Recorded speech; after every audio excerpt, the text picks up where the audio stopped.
السلام عليكم ورحمة الله وبركاته. الحمد لله رب العالمين، والصلاة والسلام على سيد الأنبياء والمرسلين،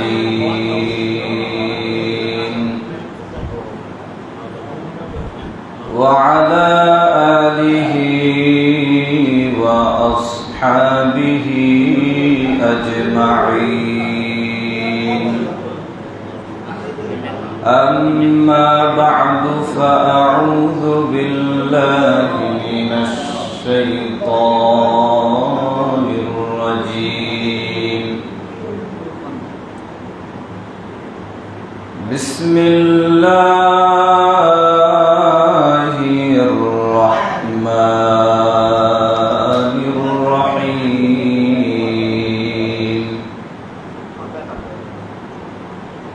وعباد الرحمن الذين يمشون على الأرض هونا وإذا خاطبهم الجاهلون قالوا سلاما.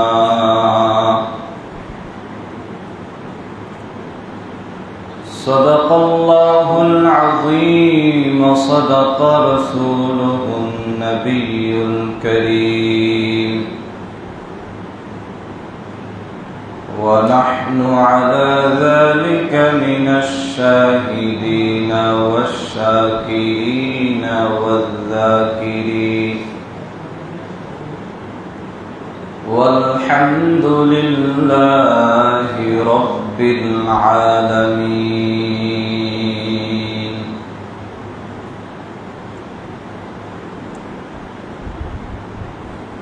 تکبیر میں کلمہ میں نمازوں میں اذان میں، تکبیر میں کلمہ میں نمازوں میں اذان میں، ہے نام الہی چ ملا نام محمد، ہے نام الہی چ ملا نام محمد. فرماتے ہیں آدم کو مجھے خلد تری میں، فرماتے ہیں آدم کو مجھے خلد تری میں، لکھا ہوا تو باب ملا نام محمد، لکھا ہوا تو باب ملا نام محمد.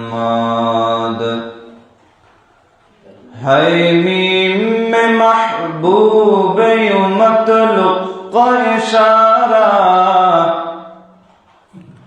ہے میم میں محبوب یوں مطلق کا اشارہ، پھر کیوں نہ ہو محبوب خدا نام محمد، پھر کیوں نہ ہو محبوب خدا نام محمد. لا الہ الا اللہ، لا الہ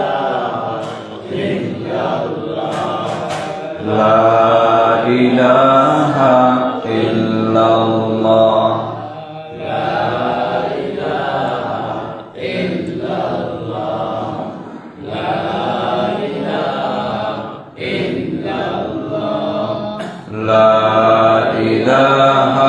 الا اللہ، لا الہ الا اللہ.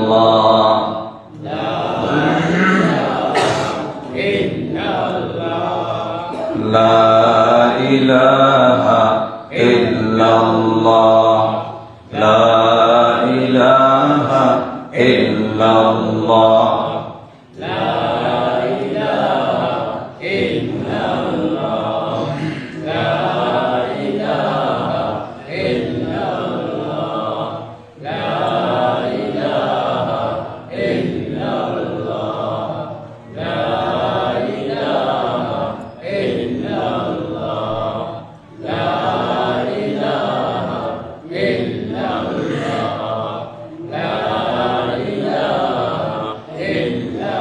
লা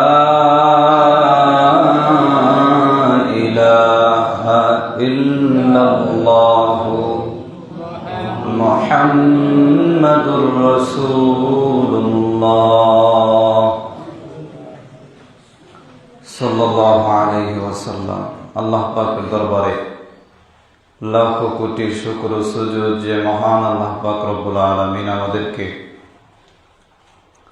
জুমার দিন জুমার মসজিদে আসার বসার তৌফিক যে আল্লাহ দান করেছেন, শুকরিয়া আদায় করি আলহামদুলিল্লাহ।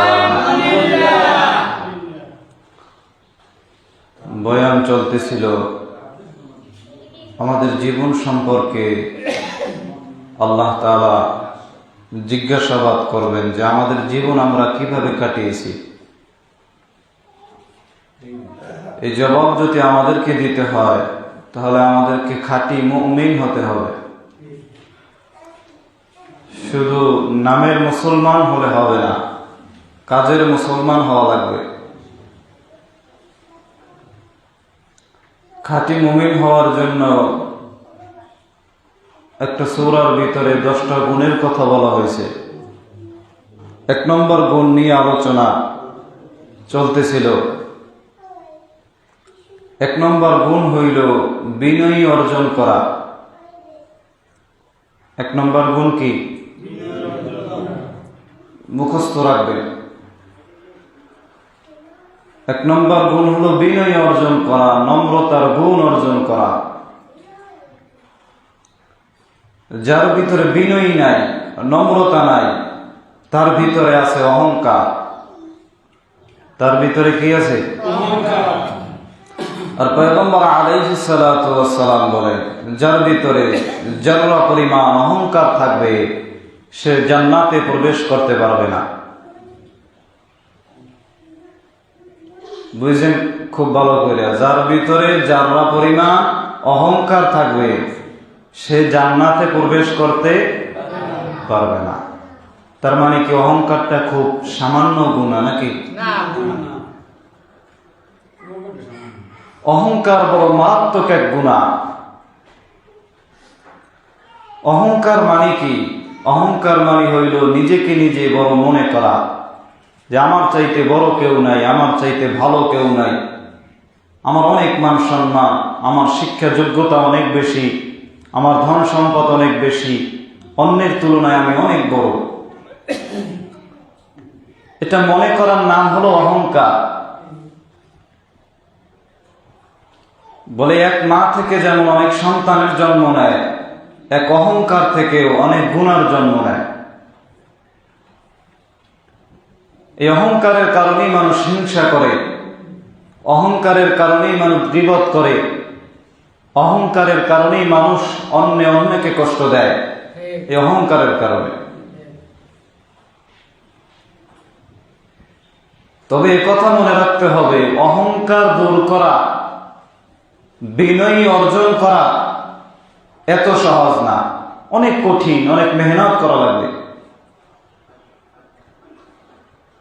বিনয়ী নম্রতার গুণ অর্জন করতে হলে অনেক কষ্ট করা লাগবে। এটা মুখে বলা যতটা সহজ, কাজে পরিণত করা ততটাই কঠিন। অহংকারটা, যাদের ভিতরে অহংকার আছে সেটা তাদের একটা অভ্যাসে পরিণত হয়ে গেছে। অহংকার কিসে পরিণত হয়ে গেছে? অভ্যাসে। অহংকারী নিজেকে নিজে বড় মনে করে যে আমার চাইতে বড় কেউ নাই, সবাই আমার চেয়ে ছোট। সে যেরকম তাকে বড় মনে করে ঠিক তেমনি অহংকারী মানুষটাকে পৃথিবীর সবাই ছোট মনে করে। বলে যেমন এক লোক বিশাল বড় পাহাড়ে উঠছে। কোথায় উঠছে? পাহাড়ে উঠছে। পাহাড়ে উঠতে দেয় সব ছোট ছোট চিনে, নিচে যত মানুষ আছে সব কি ছোট ছোট চিনে। আর নিচের যত মানুষ আছে সবাই পাহাড়ের দিকে তাকায় দেখে ওই মানুষটা ছোট চিনে। কি কথা ঠিক না বেঠে? অহংকারী মনে করে আমি সবার চেয়ে বড়, সবাই আমার চেয়ে ছোট, আর সবাই মনে করে ওই সবার চেয়ে ছোট। এই অহংকার আল্লাহর কাছে অনেক অপছন্দনীয় একটা কাজ, তেমনি নম্রতা, বিনয়ী, তাওয়াজু এটা আল্লাহর কাছে অনেক বেশি পছন্দনীয় একটা আমল। এই নম্রতার গুণ আমরা কিভাবে অর্জন করব? এটা খুবই কঠিন এক বিষয়। এই তাওয়াজু, নম্রতার গুণ, বিনয়ীর গুণ আমাদেরকে অর্জন করতে হবে। নিজেকে নিজে তুচ্ছ মনে করতে হবে। বান্দা যদি মনে করে যে আমি যে নিয়ামত পেয়েছি, আমাকে যে আল্লাহ সম্মান দান করেছে, এটা আমার নিজের যোগ্যতায় আমি অর্জন করতে পারি নাই, এই সম্মান পাওয়ার যোগ্যতা মোটেও আমার নাই, তবে আল্লাহ তাআলা দয়া মায়া করিয়া আমার এই মর্যাদা দান করছে। কে দান করছে? আল্লাহ। বলে আমি যে টাকা পয়সার মালিক হই না, এত ধন সম্পদের মালিক আমি হইতে পারতাম না, সেই যোগ্যতা আমার মোটেও নাই, তবে আল্লাহ দয়া করিয়া সেই যোগ্যতা আমার দান করছে। কি কথা ঠিক না? আমি একটা পদের মালিক হইছি, আমি অমুক তমুক সমক, কেন পাইলাম? কে দিল আমাকে? বলে আল্লাহ দয়া মায়া কইরা এই পদের মালিক আমাকে বানাইছে। এখন যদি আমি সেই মালিক হইয়া নিজেকে নিজে বড় মনে করি যে আমি অমুক, আমি তমুক, চেনো আমারে, তাহলে এটা কি হইল?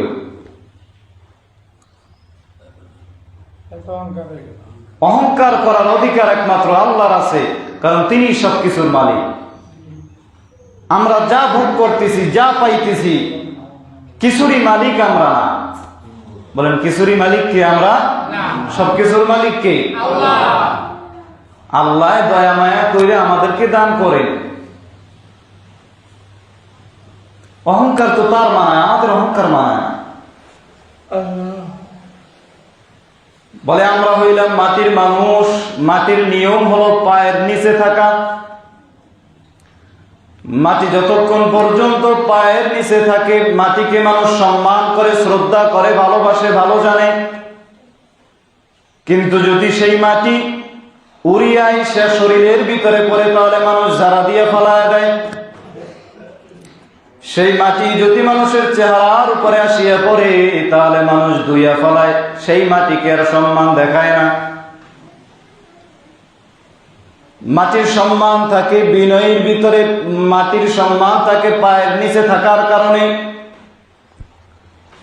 তোমরাও বনি আদম হইলা মাটির মানুষ। বান্দা যদি বিনয়ী অর্জন করিয়া চলো, অহংকার বর্জন করে চলো, তাহলেই তোমার সম্মান থাকবে, নচেত তোমার সম্মান মান মর্যাদা কিছুই থাকবে না। একজন অহংকারী মানুষকে দুনিয়ার কেউ পছন্দ করে না। বলে একজন মানুষ খুব শিক্ষিত, কিন্তু তার আচার আচরণ ভালো না, অন্যের সাথে ভালো ব্যবহার করে না, কথাবার্তা ভালো না, তাকে কেউ পছন্দ করে না। এই কথা ঠিক নেবে? ঠিক। আর একজন শিক্ষা যোগ্যতা নাই, মূর্খ মানুষ, কিন্তু তার আচার আচরণ ভালো, অন্যের সাথে সুন্দর ব্যবহার করে, সকলের উপকার করার চেষ্টা করে, কারো ক্ষতি করে না, তাকে সবাই পছন্দ করে। কি কথা সত্য না মিথ্যা? অহংকারীকে কেউ পছন্দ করে না। এই অহংকার দূর করতে হবে, বিনয়ী গুণ অর্জন করতে হবে, নিজেকে নিজে ছোট মনে করতে হবে, তুচ্ছ মনে করতে হবে। সাহাবায়ে কেরাম রাদিয়াল্লাহু তাআলা আনহু, তারা নিজেদেরকে ছোট মনে করতেন, গোলাম মনে করতেন।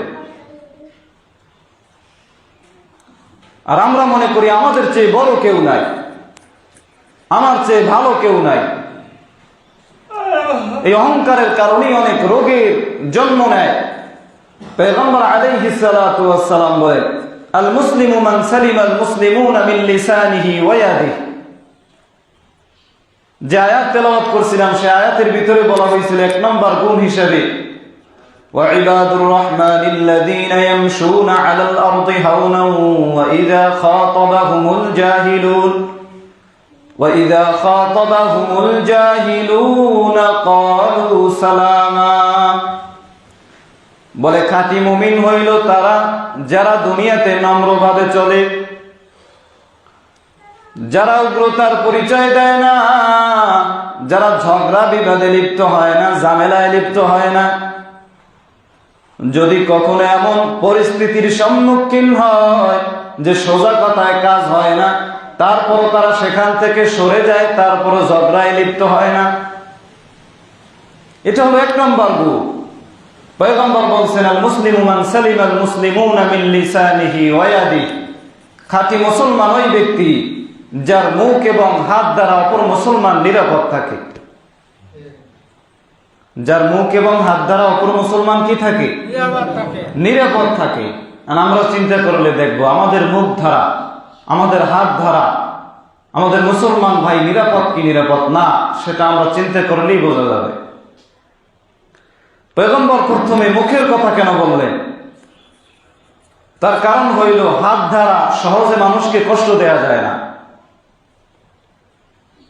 কিন্তু মুখের দ্বারা মানুষ সহজেই অন্যকে অন্যে কষ্ট দিতে পারে।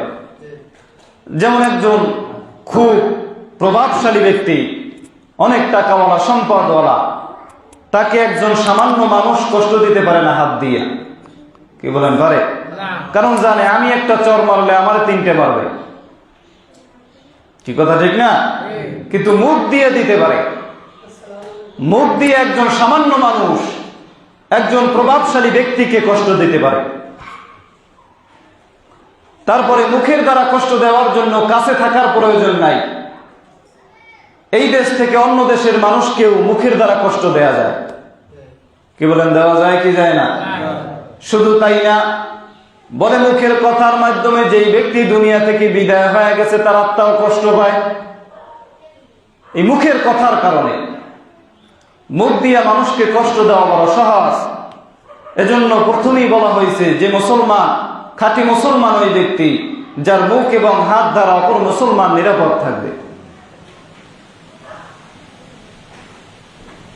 বলে বান্দা মুমিন, মুমিন মুসলমান মুখের দ্বারা অন্য মুসলমানকে কষ্ট দেবে না। বলে শুধু তাই না, মুমিন কোন মুসলিম শুধু না, কোন মানুষকেই মুখের দ্বারা কষ্ট দিবে না। কোন মুমিন কোন মানুষকে কষ্ট দিতে পারে না। সে কাফের হইলেও তাকে কষ্ট দেওয়া যাবে না। কাফের হইলেও কি কষ্ট দেওয়া? কিন্তু মুমিন হইলে কষ্ট দেওয়া যাবে নাকি? কাফের কি দেওয়া যাইবে না, মুমিন কি কিভাবে দেব? বলে শুধু তাই না, আল্লাহ তাআলার যত সৃষ্টি আছে কোন সৃষ্টিকেই তুমি কষ্ট দিতে পারবা না। গরু, ছাগল, হাঁস, মুরগি, কোন সৃষ্টিকেই কষ্ট দেওয়ার অধিকার মানুষের নাই। মাওলানা আশরাফ আলী থানভী রাহমাতুল্লাহি আলাইহি বলেন যে আমার স্ত্রী অনেক মুরগি লালন পালন করতেন। কি বলতেন? কে বলছে? আমার কথা না, হাকিমুল উম্মাত মুজাদ্দিদে মিল্লাত শাহ আশরাফ আলী থানভী ফারুকী রাহমাতুল্লাহি আলাইহি, যে আমার স্ত্রী অনেক মুরগি লালন পালন করতেন। একদিন তিনি তার নিকটাত্মীয়ের বাড়িতে যাবে, আমাকে বইলে গেছে সকাল 10টায় মুরগিরে খাবার দেবে। তো আমি তাফসীর লিখতেছিলাম, আমার স্মরণে নাই যে সে আমাকে বইলে গেছে মুরগিকে খাবার দেওয়ার জন্য। আমি তাফসীর লেখা আরম্ভ করলাম, কিন্তু আমার মেধা কেমন জানি শূন্য হয়ে গেছে। আমি তাফসীর লিখতে পারতেছি না, আমার মনেই পড়তেছে না। তখন আমি ভাবতেছিলাম কেনই বা আমার মনে পড়ে না, হয়তো আমার দ্বারা কোনো গুনার কাজ হয়ে গেছে, এ কারণে আমার মেধা শূন্য হয়ে গেছে। বলে তখন আমি বসিয়ে বসিয়ে ভাবতেছিলাম, বেলা 11টা বেজে গেছে।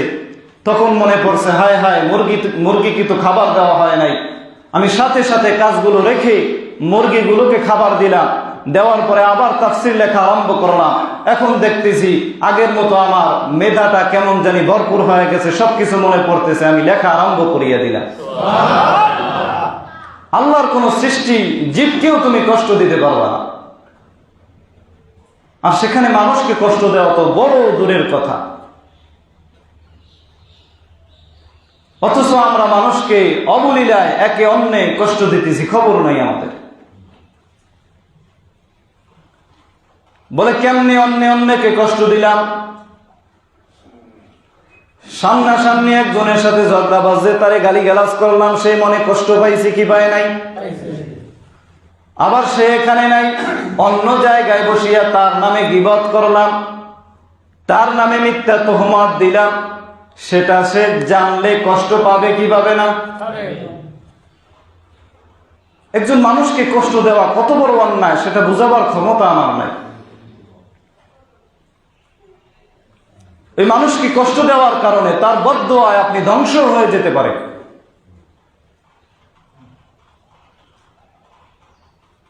ধরেন আমার নামে একজনে খারাপ মন্তব্য করলো যে কোনো এক জায়গায় বসে, কিন্তু আমি তো সেখানে নাই। আমি কি সেখানে নাই? কিন্তু পরে আমি জানতে পারলাম অমুক ব্যক্তি আমার নামে এই মন্তব্য করছে। বলেন তো কি অবস্থা হবে তখন? আমার খারাপ লাগবে কি লাগবে না? আপনার বেলায় যদি এমন হতো কেমন লাগতো? খারাপ লাগতো কি লাগতো না? এখন তার মন থেকে যদি বরদোয়া বের হয়, একজন মানুষকে কষ্ট দেওয়া তো সহজ কথা না। তবে হাদিসের ভিতরে বলা হয়েছে যে তুমি যত তাড়াতাড়ি অন্যের দোষকে ক্ষমা করে দিতে পারবা, আল্লাহ তাআলা কিয়ামতের দিন তত দ্রুত তোমার দোষ ত্রুটিকে ক্ষমা করে দেবে। এক আল্লাহর ওলির কাছে একজন আসছে, তার ভাই তাকে কষ্ট দিছে। তাই সে বলতেছে যে হুজুর, আমার সমাধান প্রয়োজন, আমার ভাই আমার পথে কাঁটা বিছিয়ে দিছে, আমিও চাই তার প্রতিশোধ নিতে, আমিও তার পথে কাঁটা বিছিয়ে দিতে চাই। তো আল্লাহর ওলি বলতেছে, তুমিও যদি তোমার ভাইয়ের মতো পথে কাঁটা বিছিয়ে দাও তাহলে তো সারা দুনিয়া কাঁটায় ভইরে যাবে। তাহলে তো সারা দুনিয়া কাঁটায় কি ভইরে যাবে। তাকে তুমি মাফ করে দাও। মাফ করা মহাত্যাগ গুণ। এরে মুসলমান ইমানদার, অন্যকে কষ্ট দিতে পারবা না। খাঁটি মুসলমান ওই ব্যক্তি যার মুখ এবং হাত দ্বারা অপর মুসলমান নিরাপদ থাকে। পয়গম্বরের কাছে আসিয়া সাহাবায়ে কেরাম জিজ্ঞেস করে, ও পয়গম্বর, সবচেয়ে ভালো মানুষকে? বলে সবচেয়ে ভালো মানুষ হইল ওই ব্যক্তি যার কাছ থেকে মানুষ নিজেকে নিজে নিরাপদ মনে করে, যার মুখের দ্বারাও মানুষ নিরাপদ মনে করে, যার হাতের দ্বারাও নিজেকে নিরাপদ মনে করে। এমন অনেক ব্যক্তি আছে না দুনিয়ায় যে আমরা মনে করি যে অমুক ব্যক্তি যদি এই কথাটা শুনে ফেলায় তাহলে অনেক বড় ঝামেলা হয়ে যাবে, কারণ এটা নিয়ে তিল রে তাল বানাইয়া সারা দুনিয়া গোলাপ করে ফেলাই। কেমন কিছু ব্যক্তি আছে না নাই? তার মানে তারে আমরা নিরাপদ মনে করি না, তারে কি আমরা নিরাপদ মনে করি না, যে সে কথাটা শুনলেই ঝামেলা হবে। অথচ মুমিন তো মুমিন কি নিরাপদ মনে করবে। আরে মুসলমান ইমানদার, বিনয় গুণ অর্জন করতে হবে, নম্রতার গুণ অর্জন করতে হবে, অহংকার অন্তর থেকে দূর করে দিতে হবে। সাহাবায়ে কেরাম রাদিয়াল্লাহু তাআলা আনহু নিজেকে নিজে কত ছোট মনে করত। হযরত ওমর রাদিয়াল্লাহু তাআলা আনহু কত বড় দামি সাহাবী। পয়গম্বর বলেন, আমার পরে যদি আল্লাহ তাআলা দুনিয়ায় কোন নবী পাঠাইতে তাহলে আমার পরে নবী হইতো আমার সাহাবী ওমর। সুবহানাল্লাহ। পয়গম্বর বলে, হযরত ওমর যেই রাস্তা দিয়ে যায় শয়তানও সেই রাস্তা দিয়ে চলে না। শয়তানও সেই রাস্তা দিয়ে কি চলে না। বলে কত বড় দামি সাহাবী। পয়গম্বর মিরাজে যাওয়ার পর দেখতেছে বিশাল বড় একটা প্রাসাদ দেখা যায়। ফেরেশতাদেরকে জিজ্ঞেস করে, এই জান্নাতে বিশাল বড় প্রাসাদটা কার? বলে, এই জান্নাতের বাড়িটা হলো আপনার সাহাবী হযরত ওমরের বাড়ি। সুবহানাল্লাহ। এই হযরত ওমর কত বড় দামি সাহাবা, অর্ধ জাহানের খলিফা, বাংলাদেশের মতো 200টা রাষ্ট্রেরও বেশি হবে। অথচ সাধারণ মেম্বারি পাইলে আর গরমে থামা যায়, কি কথা ঠিক না? অথচ হযরত ওমর কত বড় দামি খলিফা, জান্নাতের টিকিট প্রাপ্ত সাহাবী, নিজেকে কত তুচ্ছ মনে করতে। একটা যুদ্ধ হয়েছে, যুদ্ধের পরে গনিমতের মাল পেয়েছে অনেক, পাওয়ার পরে হযরত ওমর তো খুব খুশি, মনে মনে চিন্তা করতেছে, আল্লাহ তাআলার কাছে বলতেছে যে আল্লাহ আমার অনেক নিয়ামত দান করেছে, আমার জামানায় সুন্দরভাবে ইসলামের বিজয় হইতেছে, অনেক গনিমতের মাল পেয়েছি আমরা। এই চিন্তা করিয়া হযরত ওমর রাদিয়াল্লাহু তাআলা আনহু মিম্বরে উঠিয়া গেলেন। মিম্বরে ওঠার পর সকলকে ডাক দিলেন, আসো। সবাই ছুটি আসলো খলিফার ডাক শোনার জন্য। কি কথা বলবেন? গুরুত্বপূর্ণ কথা। সবাইকে সমবেত হওয়ার পর ডাক দিয়া বলতেছে, নিজেকে নিজে বলতেছে, ও ওমর, তুমি তো সেই ওমর ছিলা যার মা শুকনা গোস্ত চিবাইয়া খাইতো। অর্থাৎ আরব দেশে দুর্বলতা বোঝানোর জন্য, দরিদ্রতা বোঝানোর জন্য এটা বলা হইতো যে শুকনা গোস্ত চিবাইয়া খাইতো ক্ষুধার কারণে। যার কিচ্ছু নাই, দরিদ্র, সে শুকনা গোস্ত কি করত? চিবাইয়া খাইতো। তো হযরত ওমর বলতেছে, নিজেকে নিজে বলতেছে, তোমার মা তো এমন ছিল যিনি ক্ষুধার কারণে শুকনা গোস্ত চিবাইয়া খাইতো। এটা বলার পরে মজলিস শেষ। সাহাবায়ে কেরাম জিজ্ঞেস করে, এত দ্রুত গুরুত্ব করে আমাদেরকে ডাইকে আনলেন শুধু এতটুকু বলার জন্য, তার কারণ কি?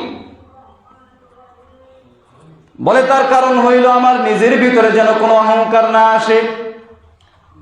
আমি নিজেকে নিজে মিটাইয়া দিলাম, বুঝাইতে চাইলাম যে তোমার মা এমন ছিল যিনি শুকনা গোস্ত চিবাইয়া খাইতো ক্ষুধার কারণে, তুমি সেই ওমর। কাজে অহংকার করিও না, তুমি তো সেই ওমর, তোমার অহংকার করার কিছুই নেই।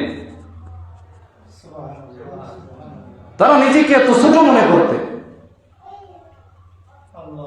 আর আমাদের ভিতরে অহংকারের অভাব নাই, হিংসার অভাব নাই, দেমাকের অভাব নাই। এগুলো সব অন্তরের রোগ। এত অন্তরের রোগ নিয়ে ইবাদত করলে সেই ইবাদত কিভাবে সুন্দর হবে? অন্যকে কষ্ট দিতে পারলেই মনে করো শান্তি, যে অমুকের ক্ষতি একটা করতে পারছি, মাশাআল্লাহ খুব ভালোই লাগতেছে। অন্যের গীবত করতে পারছি, খুব মজাই লাগতেছে। অন্যের উপরে মিথ্যা তোহমত ঢালছি, খুব ভালোই লাগতেছে। অথচ হাদিসের ভিতর বলা হয়েছে, কোন মুমিন যদি কোন মুমিন বান্দাকে খুশি করে, কোন মুমিন যদি কোন মুমিন বান্দাকে কি করে? খুশি করে, ওই খুশি থেকে আল্লাহ তাআলা একটা ফেরেশতার সৃষ্টি করে। সেই ফেরেশতা কিয়ামত পর্যন্ত আল্লাহ তাআলা যত ইবাদত বন্দেগী করবে, সেই ইবাদত বন্দেগী ওই মুমিন বান্দার আমলনামায় জমা হবে। যদি কোন মুমিন বান্দাকে কি করে? খুশি করে। খুশি করার তো নামগন্ধ নেই, বেজার করতেছে। কিভাবে অন্যের মনে কষ্ট দেওয়া যায় সেই চেষ্টায় আমরা চালু আছি, কিভাবে করা যায়। আল্লাহ বুঝার তৌফিক দান করে। এক নম্বর গুণ খাঁটি মুমিন হওয়ার জন্য নিজেকে নিজে বিনয়ী মনে করা। বিনয়ের গুণ অর্জন করে না, অহংকার অন্তর থেকে দূর করে দিতে হবে।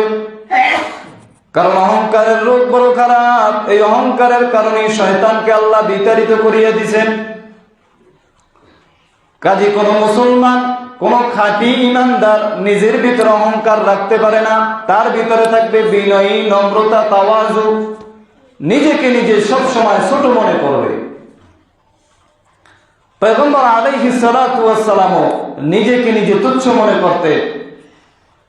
আল্লাহর ওলিরাও নিজেকে নিজে তুচ্ছ মনে করতেন। একজন আল্লাহর ওলির কাছে কয়েকজন লোক আসছে যে হযরত দোয়া করেন, এলাকায় বৃষ্টি হয় না, বৃষ্টি না হওয়ার কারণে শস্য ফসলগুলো কেমন শুকায় যাইতেছে, আপনি একটু আল্লাহর কাছে দোয়া করেন। তো তিনি বলতেছে, দোয়া তো করবো, তবে এগুলো তো আমাদের নিজেদের হাতের কামাই। এগুলো কি আমাদের নিজেদের? আমাদের গুনার কারণে এগুলো হইতেছে। হয়তো এমন গুনাহগার এলাকা আছে যার কারণে আযাব গজব হইতেছে। সেই গুনাহগার যদি এলাকা থেকে চলে যায়, তাহলে হয়তো আল্লাহ তাআলা নিয়ামত দান করবে। তো তবে কে সেই গুনাহগার? আল্লাহর ওলি বলতেছে যে আমার মনে হয় সেই গুনাহগার আমি, আমার চাইতে বড় গুনাহগার কেউ নেই। কাজে আমি এখান থেকে চলে যাই, তাহলেই হয়তো আল্লাহ নিয়ামত দান করবে। আর আমাদের অবস্থা কি? একজন একটু আমল করিয়া নিজেকে নিজে বড় মনে করে, দেখছো নি আমি তাহাজ্জুদ নামাজ পড়ি, ও তো ঠিক মতো নফল নামাজ পড়ে না। আমি জিকির করি, অমুক বান্দা জিকির করে না। আমি কোরআন তেলাওয়াত করি, ও কোরআন তেলাওয়াত করে না। ঠিক আছে, করে না, তুমি ভালো বুঝলাম, তারে পারলে বুঝাও যে তুমিও করো। কি কথা ঠিক না? তারে পারলে বুঝাও তুমিও করো, কিন্তু তুমি সেটা না করিয়া তার গীবত করিয়া নিজেকে নিজে বড় মনে করলা কেন? কারণ কি? হইতে পারে আমি নফল নামাজ পড়িয়া যত দামি হয়েছি, ওই বান্দা অন্য কোনো আমল করিয়া আমার চাইতেও দামি হয়ে গেছে। কি যাইতে পারে কি পারে না? হযরত ঈসা আলাইহিস সালাতু ওয়াস সালাম রাস্তা দিয়ে চলতেছে, তাকায় দেখতেছে বড় এক বুজুর্গ, আল্লাহর বড় এক ওলি। তাকে জিজ্ঞেস করে, ও আল্লাহর বান্দা, আপনার মনের কি আশা? তিনি বলতেছে, আমার মনের ভিতরে আশা হইল অমুক জায়গায় ওই যে একজন গুনাহগার দেখা যায়, ওর সাথে যেন আমার হাসর না হয়। অমুক জায়গায় গুনাহগার দেখা যায়, তার সাথে আমার যেন কি না হয়? হাসর না হয়। ঈসা আলাইহিস সালাতু ওয়াস সালাম আবার চলতেছে, সেই গুনাহগারের কাছে গিয়ে হাজির হয়ে গেল। জিজ্ঞেস করে, আপনার মনের কি আশা? বলে, আমার মনের আশা হইল আমি যত অন্যায় করেছি, আমি যত অপরাধ করেছি, যত গুনাহ করেছি, আমার মনের আশা হইল আমার সব গুনাহগুলো আল্লাহ মাফ করে দিবে। নেক আমলওয়ালা বান্দার, আল্লাহর ওলির আশা হইল ওই গুনাহগারের সাথে যেন হাসর না হয়। আর গুনাহগারের আশা হইল আল্লাহ তাআলা তার জীবনের সব গুনাহ যেন মাফ করে দেয়। আল্লাহ তাআলা জানায় দিলেন, ও ঈসা, ওই দুইজন বান্দার দোয়াই আমি আল্লাহ কবুল করে নিলাম। ওই গুনাহগার যেহেতু দোয়া করেছে, আশা করেছে যার গুনাহগুলো যেন আমি আল্লাহ মাফ করে দেই, ও ঈসা তার জানা দাও, আমি আল্লাহ তাআলা তার গুনাহগুলো মাফ করিয়া দিলাম এবং তার জায়গা হবে জান্নাত। আর ওই নেক আমলওয়ালা যেহেতু আশা করছে ওই গুনাহগারের সাথে যেন হাসর না হয়, তার দোয়া আমি আল্লাহ কবুল করে নিলাম। গুনাহগার যেহেতু মাফ পাইয়া জান্নাতের অধিবাসী হয়ে গেছে, কাজে ওই নেক আমলওয়ালা বান্দা যেহেতু তার সাথে হাসর করবে না, গুনাহগার যেহেতু জান্নাতি, হাসর যেহেতু তার সাথে করবেই না, তার ঠিকানা হলো জাহান্নাম। অহংকার, ওই গুনাহগারের সাথে যেন আমার হাসর না হয়। আমাদের তো অবস্থা সেরকম, নিজেকে নিজে বড় মনে করি, আমি নফল নামাজ পড়ি, অন্য পড়ে না। ওরে মাওলা, রে মাওলা, কত বড় বুজুর্গ উনি। নিজেকে নিজে ইবাদত করিয়া বড় মনে করার কোনো সুযোগ নাই। আমি যে ইবাদত করি, আমার ইবাদত কবুল হয় কি হয় না জানা আছে আমার? ইবাদত করলে দিলে থাকবে ভয়, মনে থাকবে আশা যে হয়তো আল্লাহ কবুল করছে, হয়তো আল্লাহ কবুল করে নাই। ভয় এবং আশা এই দুটোই তো থাকবে। অহংকার কোত্থেকে আসলো? আল্লাহ বুঝার তৌফিক দান করে, অহংকার মুক্ত বিনয়ী জিন্দেগি আমাদেরকে দান করে। ওয়া আখির দাওয়ানা আনিল হামদুলিল্লাহি রাব্বিল আলামিন।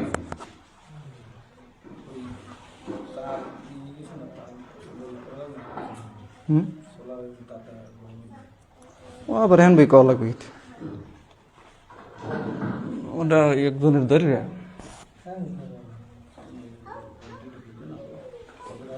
আবার হ্যান ভাই পাস করা লাগবে।